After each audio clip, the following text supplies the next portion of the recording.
beautiful souls. In this video, I want to talk to you about 5 things you must let go of in order to raise your vibrations. So yeah, I'm sitting in my car right now. I just was working and I just felt called to make this video. Downloads keep coming to me. So what is vibrations, you may ask? So higher vibrations are like feelings of love, joy, peace, enlightenment. You have a scale of consciousness. At the bottom of that scale, you can see that the bottom vibrations are like sadness, despair, anger. As we're moving up, we're getting to anger, then we get to neutrality, acceptance, all these different things before we finally become enlightened, which I'm not enlightened yet. It takes a long time to get to the enlightened point. But so there's some things, in order to raise your vibrations, there's some things that you have to understand, some things that you have to let go of. So the first thing that I want to talk about letting go of is grudges. Yeah, grudges. So that means practicing forgiveness. When you hold on to the anger and that negativity, that somebody might have done something to you. So maybe they stole from you, or maybe they, broke your heart, or whatever it is. But when you're holding on to that anger and that resentment within your body, you may even not consciously be doing it. It may be something you're holding on to like inside of your body.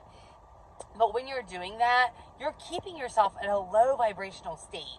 And when you have these lower feelings, not only do you not feel happy, really you're not happy, you don't have the inner peace, but you also can't manifest the life that you desire, because manifestation is all based on your vibrational state. It's all energy. So the more that you keep yourself stuck in those lower vibrational patterns, the more you're just going to stay stuck in the same patterns and running on the same hamster wheel. So number one is just letting go of the grudges, understanding that, you're not forgiving them for them. You're doing it for yourself so that you can live with inner peace and happiness. The second thing I'm going to talk about is letting go of, not really letting go, but getting rid of the thoughts and the negative patterns. So understanding that thoughts are just neutral. You don't need to hold on to those thoughts, especially the negative thoughts. Start replacing them more with positive affirmations. And one of the best ways to do this is just meditation. You can meditate for 10 minutes a day. And then what you do is you don't try to control your thoughts. As the thoughts come up, you just kind of let them go. You could imagine they're floating by on a leaf and you're just saying goodbye to them, because thoughts are just thoughts. We have something like millions of thoughts per day in our head. And so the more you learn not to control your thoughts, and the more you learn just to let them go, the more you can not react to them.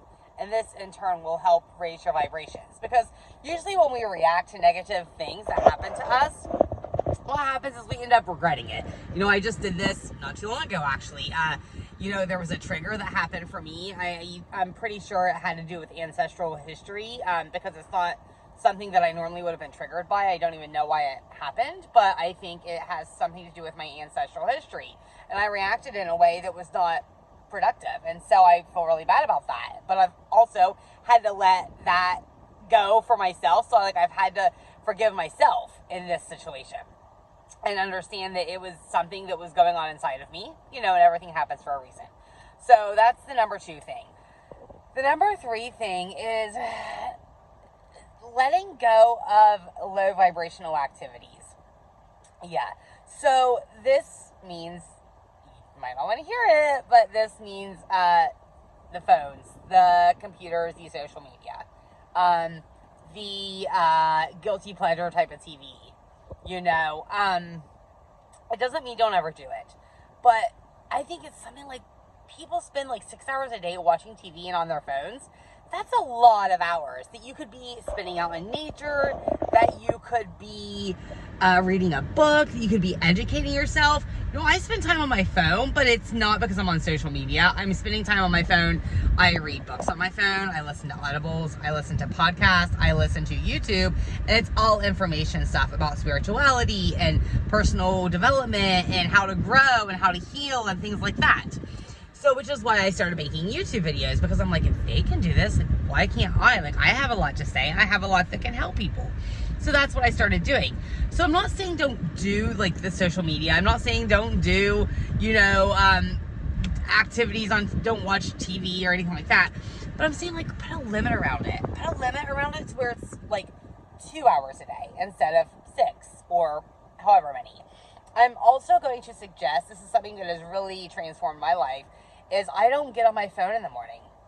I have an hour in the morning that I don't get on my phone, and it has changed my life. I'm now working on doing this at bedtime. I'm not the greatest at bedtime yet. I still like to get on TikTok and browse and things, which then I do stay up later. I mean, it's harder to go to sleep, and I recognize that. So I'm really working on trying to stop this. But get off the phone, you know, like in the mornings, don't get on the phone. A lot of us like to run right to our phone. I like to look at Facebook, check the news, whatever. You never know what you're going to see. And that, if you get like a negative thought in your head first thing in the morning, like you get on your phone and something is blowing up or there's something you don't want to see and you see it anyway, it sets the mood for your entire day. It really does. So just having boundaries around those like low vibrational activities is going to be instrumental in kind of just keeping your vibrations high. So the fourth thing I want to talk about, I went from kind of the easiest to the hardest. So this is one of the harder ones to overcome. But it's people. You're going to have to let people go. There are going to be people in your life who you love very dearly, who have meant the world to you, who have been there for you through everything. But maybe now that you've had this spiritual awakening and you're becoming enlightened, you're going through this skill of consciousness and raising your vibrations, you realize that there's something there that's not aligning with you anymore. It doesn't mean they're bad. It doesn't even mean that they're unconscious. Like maybe they're still moving up the scale too, but maybe they have a lot of things going on in their life that they just can't, that they're struggling dealing with. And as a friend, you want to be there and you want to be able to help and, you know, but just because you have a history with people doesn't mean that you have to stay there. When you have a spiritual awakening, that's one of the things that will begin to happen is people fall out of your life. And, you know, it happened for me, and it's actually been, if the universe tries to direct you this way and you don't listen to the universe, they will make it happen in a very traumatic way, which is what happened with me. You know, and I kept trying to hold on to these past friendships, and I kept being told, I had so many downloads telling me I needed to let go, I needed to go into hermit mode, I needed to stop taking these girls trips, I shouldn't be going. All of these things were being downloaded into my body. Like I journaled about it, everything, but I didn't want to listen. I didn't want to listen to this because to me, these were my friends. And what do you mean not take a girls trip? Like I'm going with my friends and I'm going to do these things even though I knew the universe was telling me no. So what happened? There was a big blowout and I ended up not going on the next girls trip everybody was taking. And the universe basically made it happen anyway, even though because I didn't listen. So that's just an example of if you don't listen, it's going to happen anyway. And you need to understand that it's okay. It doesn't mean you don't love people. It doesn't mean anything bad. It just means that you've grown apart.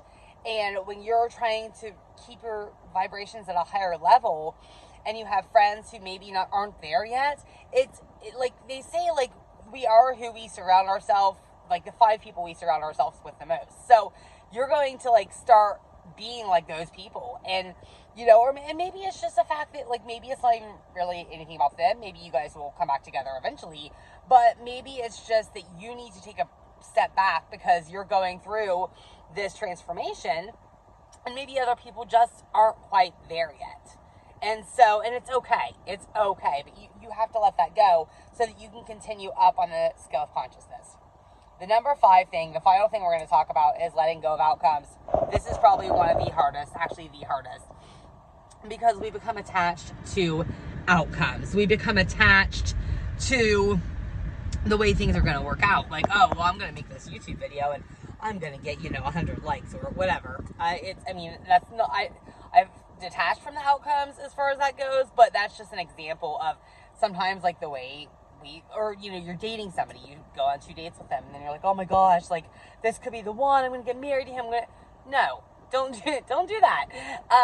That is just going to keep your vibrations low because you are attached to these outcomes. And when you're attached to the way you think that things are going to be, and then they don't happen the way you thought they were going to happen, then you're disappointed. And it's just another hamster wheel that's going to keep happening to you. So, but when you can detach from the outcome and you just have fun along the way, Gabby Bernstein, she says it all the time, just have fun along the way. Like, it just changes everything. It changes everything. You're not overthinking about things anymore. You're just having fun. Like, making these YouTube videos, like, some of them I might get 100 views on one, I might get 2 on the next one. It doesn't matter to me.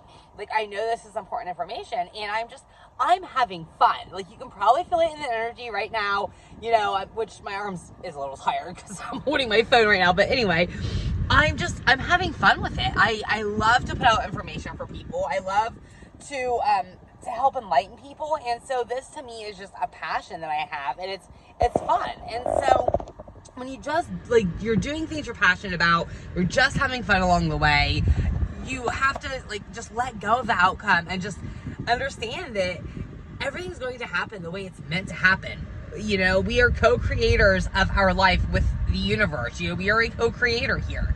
So just have fun and just detach from the outcome. Have your desires. It's not just say don't have, like, not a desire, but like an intention. Like, oh, this is what I plan to do and this is what I'm manifesting in my life. It's okay to do that. But then just always say, like, it's this or something better. It's this or something better. Because that helps you detach from the outcome. So when you're trying to manifest and you're saying, like, I intend this, or this is what my intention is, and this is what I'm manifesting in my life, always say it's this or something better. And that gives the universe the permission to be like, okay, well, maybe this exact thing isn't in alignment with her, or this exact way she wants it to happen, but we're going to go this other route because it's going to be better, and this is going to be for the highest good of all. So those are just some ways that I've learned to help raise my vibrations. Like, I stay probably between 300 and 400 now, so I'm still in the middle, like neutrality, acceptance, things like that. Like, I haven't reached, like, the entire joy, love, peace. I get there sometimes, but my set point is pretty much kind of in the middle, but it's definitely out of the lower vibration set point. It's moving up the scale, and it's really started moving up these last couple weeks. I've noticed my vibrational set point is, I'm probably getting closer to 450 range at this point. But yeah, so these are just some ways. I hope that you guys really like this video. If you do, hit the subscribe button, and that way you'll get notifications, and you can check me out anytime in some of my other content. I love you all so much. I hope you're having a wonderful day. Mwah.